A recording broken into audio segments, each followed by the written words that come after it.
The revolving doors at Horizon PR released me into the September evening, the riverfront lights of Chicago flickering like a celebration I wasn't invited to. My heels struck the pavement in a rhythm that felt too sharp for the occasion. 32 years old today, senior executive with more accounts than I could juggle, and yet I carried myself home with the weight of a child who still hoped for balloons. By the time I reached my apartment in River North, my phone had remained stubbornly silent. No calls, no texts, no reminders that the day belonged to me. On the coffee table sat the cake I'd picked up that morning, single layer, white frosting, a candle standing at attention like a soldier waiting for orders. I set down my bag, stared at it for a moment, and turned away before the sting grew too sharp. Habit made me open my laptop, telling myself I'd bury the silence in another proposal draft. But one slip of the trackpad, and Facebook bloomed across the screen. The first post froze me. My brother Dane, standing poolside in Evanston, champagne glass aloft. Behind him, a banner stretched in neat blue letters. "Congratulations on your promotion." Photo after photo scrolled past our parents flanking him, cousins I hadn't seen in years, the entire Elwood clan gathered under string lights and neon reflections on the water, all of them smiling, celebrating, while my birthday passed unnoticed a few miles away. The unlit candle in my living room became heavier than any weight I'd carried from the office. I closed the laptop slowly, as though shutting a door on something too familiar, and leaned back against the cushions, knowing this erasure had not started tonight but years ago. The images from Dane's pool party stayed with me long after I shut the laptop. They weren't just tonight's betrayal. They were part of a thread woven through every stage of my life, tight enough to choke. At 11, I had worn my best dress to the family diner near the high school, waiting at a booth with a cupcake balanced on a chipped plate. My parents had promised they'd return in time from Dane's swim meet across town. I counted the minutes, candle burning low, until a waitress took pity and sang a soft, embarrassed version of Happy Birthday while other customers looked on. My family never came. When they arrived home that night, the trophy gleamed in Dane's hand, and my cupcake sat untouched in the fridge. 6 years later, on my 17th birthday, I packed an overnight bag for Grandma's house. My parents had arranged a weekend trip to Dartmouth, Dane's dream school. "It's his future, Maris," my father said, his tone final. Grandma baked me a pie and did her best to make the day feel special, but I felt the truth in every slice that I was an afterthought. Even college graduation offered no reprieve. Madison's spring air was bright, and I walked across the stage summa cum laude, certain for one fleeting moment that I might finally shine. But that evening, at the dinner meant for me, Dane stood up, clinking his glass to announce his engagement. The conversation shifted instantly, the spotlight moving as if I had never stepped on stage at all. My diploma felt weightless beside the diamond ring flashing on Jessica's hand. I learned to smile, to fade into the edges of photographs, to pretend it didn't matter. But watching the Evanston pool lights on my screen tonight, I knew the pattern wasn't accidental. It was tradition. The small cake on my table seemed to accuse me for waiting so long, its unlit candle echoing all the times my milestones had been dimmed, and I understood that tomorrow would demand something different. The morning after my birthday, I walked into Horizon PR's offices with the heaviness of the night still clinging to me, yet the world inside those glass walls spun on a different axis. Lawrence, our CEO, intercepted me before I'd even reached my desk, a folder in his hand and a rare spark of excitement in his eyes. "Maris, the quarterly numbers just came in," he said, pressing the papers toward me. 41% revenue growth on the Hanover campaign. The board is beyond pleased. I scanned the figures, my pulse quickening with each line. It was the kind of result most executives dreamed of, the sort of proof that silenced doubters. Lawrence's smile softened as he added, "You've earned this," and slipped an envelope onto my desk. Inside was the formal letter and confirmation an $82,000 performance bonus. For a moment I couldn't move.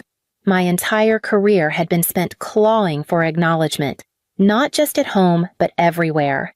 Now here it was in black and white evidence that my work mattered, that my presence created measurable impact. I thanked him, voice steadier than I felt, and carried the envelope back to my office like it was something fragile. That night, I opened a bottle of wine I'd been saving and allowed myself to taste victory, if only briefly. The city glowed outside my windows, headlights tracing lines of light across the river. My phone buzzed, and for one foolish heartbeat, I thought it might be someone finally remembering yesterday. "Mom," the screen read. I answered quickly. Hope rising despite everything. "Maris, darling," she began, her voice bright. Relief washed through me until she continued. "We're planning something for Dane and Jessica's anniversary next month, and I was hoping you could help with the catering and decorations. You're so good at those things." I gripped the stem of my glass, the words pressing into me with their casual cruelty. Not a mention of my birthday, not a question about my day, only another request to make Dane shine brighter. I murmured a vague agreement and ended the call, staring at the envelope on my desk. The bonus sat there like a crossroads, and I knew it wouldn't be long before my family tried to claim it as theirs. 2 days after that call, an unexpected notification appeared on my phone. A message thread blinked across the screen. The title, Elwood Family. I frowned. I'd never been invited into one of their group chats before. For a moment I thought maybe finally they wanted to include me. Then the messages unfolded. Charles Maris should contribute at least $20,000 for Dane's anniversary. Venue and catering aren't cheap. Elaine, she just got that bonus time she supports family for once.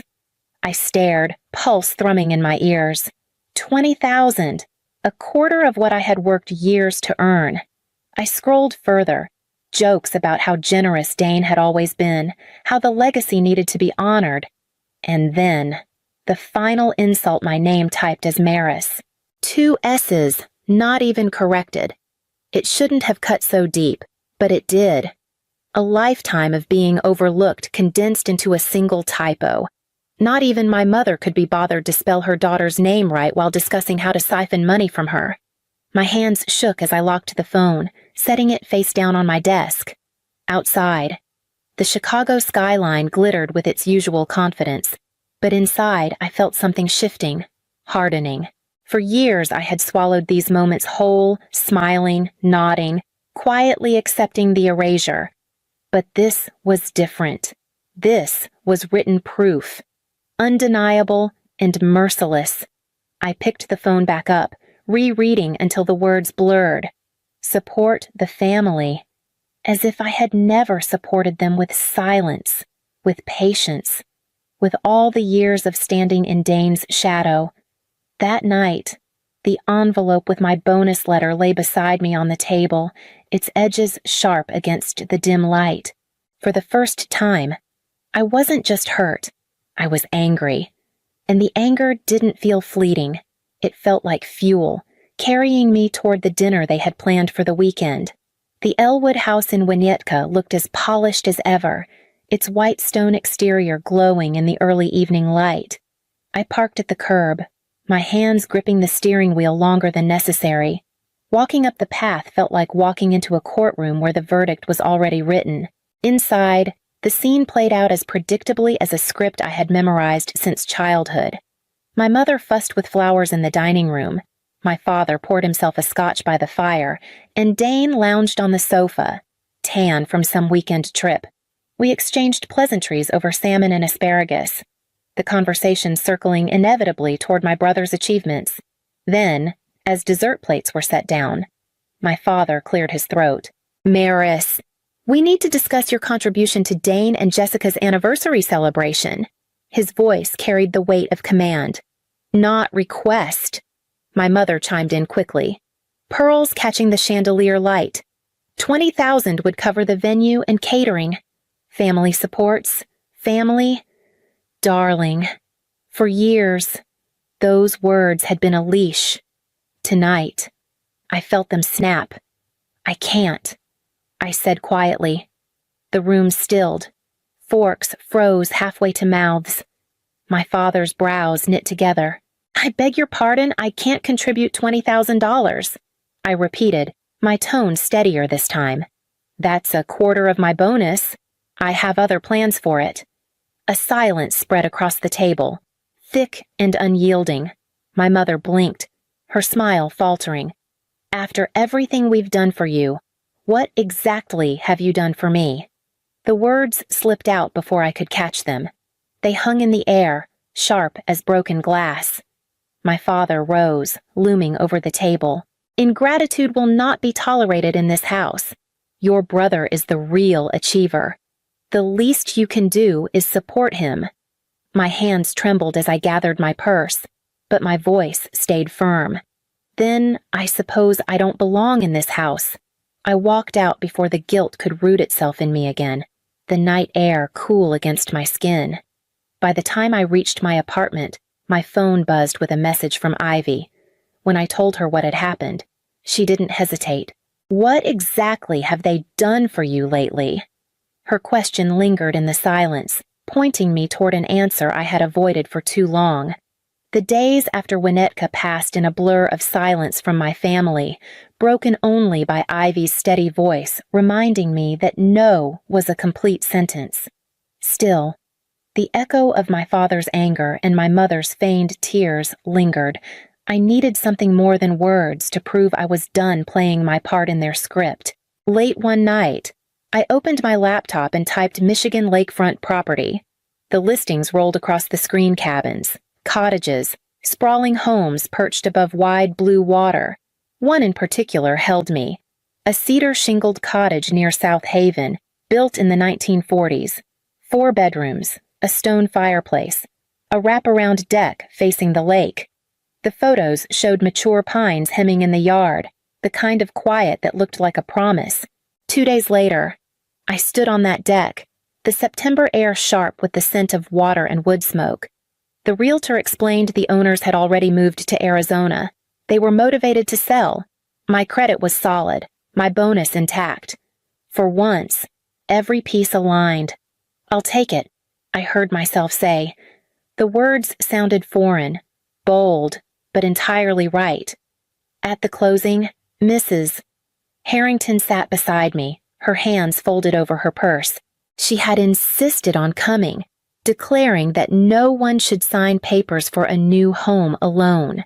When the final document slid across the table, she placed her hand lightly over mine. Sometimes freedom isn't a gift, she said softly. It's a choice.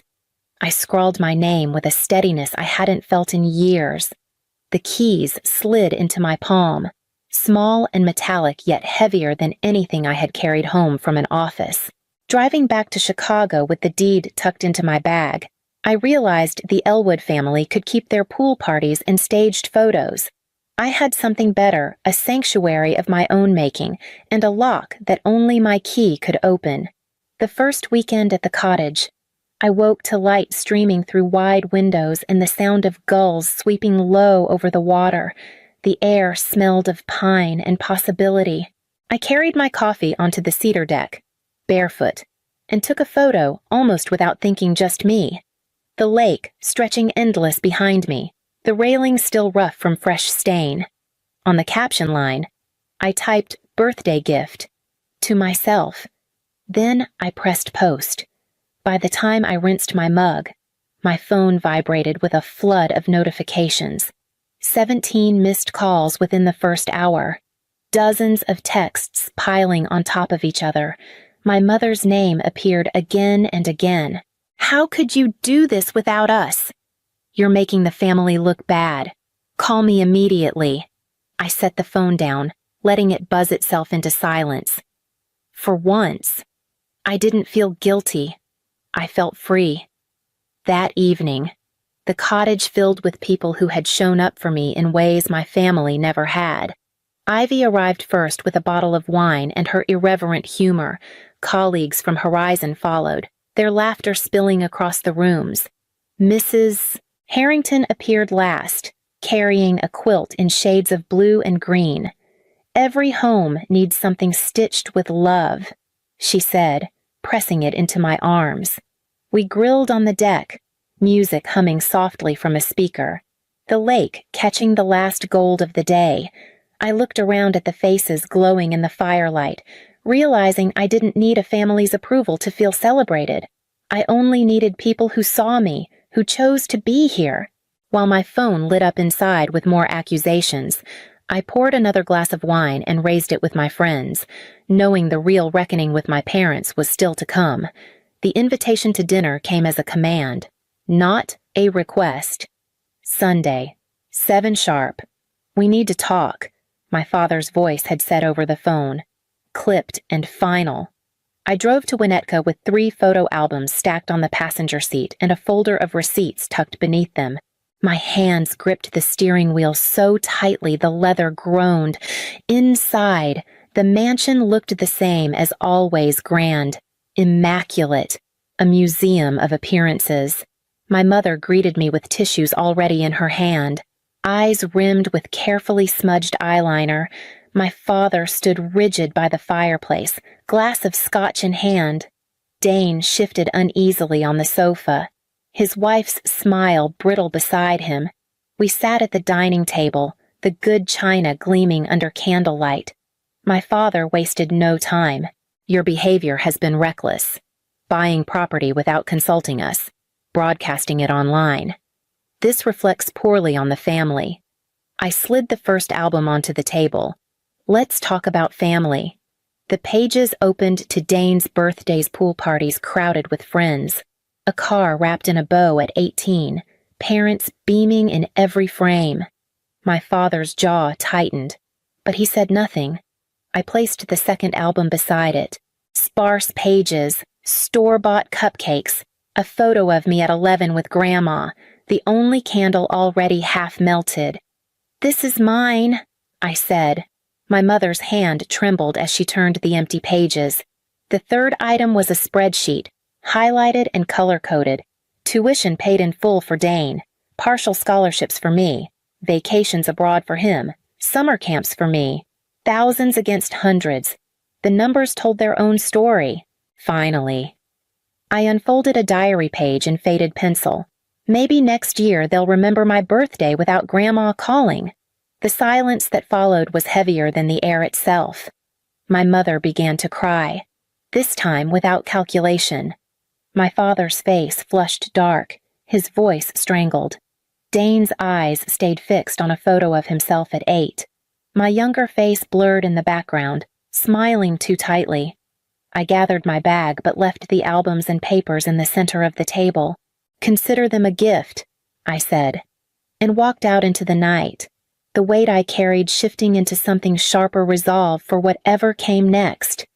The following weekend, I drove back to South Haven with the trunk of my car filled with groceries, wine, and flowers. The air felt different as I unlocked the door, lighter somehow, as if the cottage itself had been waiting for me to arrive with company. This time, the silence wasn't loneliness, it was anticipation. By late afternoon, the rooms began to fill. Ivy appeared first, arms loaded with bags of food, her laugh carrying through the hallway before I even saw her. Soon, colleagues from Horizon followed, shaking off the drive from Chicago, setting bottles on the counter and slipping out onto the deck to admire the lake view. The house that had once been only an idea on a realtor's listing now pulsed with warmth and voices. As the sun dipped low, we gathered on the deck with plates of grilled food balanced on our laps. Ivy raised her glass and grinned. "To the woman who chose herself," she said, her voice steady but eyes bright with pride. The cheer that followed was louder than any toast I'd ever heard in my parents' dining room. Mrs. Harrington arrived just as twilight colored the water. She pressed a bundle into my arms, a quilt pieced together in blues and greens, stitched by hand. "Every home deserves something made with love," she whispered. I blinked back tears as I unfolded it across the back of a chair. the fabric catching the last gold light of the day. For the first time in 32 years, my birthday was marked not by absence or disappointment, but by presence by people who had shown up because they wanted to, not because they were obligated. I sat back, letting their laughter wash over me, and felt a sense of belonging I had stopped believing was possible. The quilt draped across the chair behind me seemed less like a gift and more like a foundation. And I knew as I looked out at the lake that this tradition would begin here and grow only stronger. By the time my 33rd birthday arrived, the cottage no longer felt new. The walls bore framed photos from campaigns I had led, shelves sagged with books I'd promised myself time to read, and the quilt from Mrs. Harrington lay folded across the sofa like a constant reminder that love could be stitched together. I had been promoted to senior director at Horizon that spring, and tonight the house once again filled with the voices of friends who had become family. The deck buzzed with conversation, glasses clinking against the backdrop of Lake Michigan turning gold in the late light. Ivy raised a toast, calling me the best risk-taker she knew, and laughter rolled easily through the air.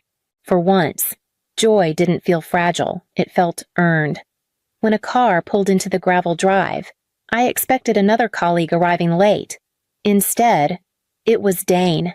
He stood awkwardly at the edge of the deck, a package in his hands. "I wanted to give you this," he said quietly. Inside the wrapping was a restored photograph me at 7, hair tangled, laughing on a tire swing. "Found it in Dad's boxes," he explained. "Thought you should have it." Later, after the crowd thinned, my mother appeared at the door, a small bakery box trembling in her hands. Inside was a single cupcake with one candle. "Carrot cake," she said, her voice catching. "You always liked it." It wasn't an apology, but it was something. As the sun sank and the last of my guests drifted inside, I stood on the deck with the photo in one hand and the cupcake in the other. I lifted my glass toward the horizon, no longer waiting for recognition to come from them, but knowing I could create it myself.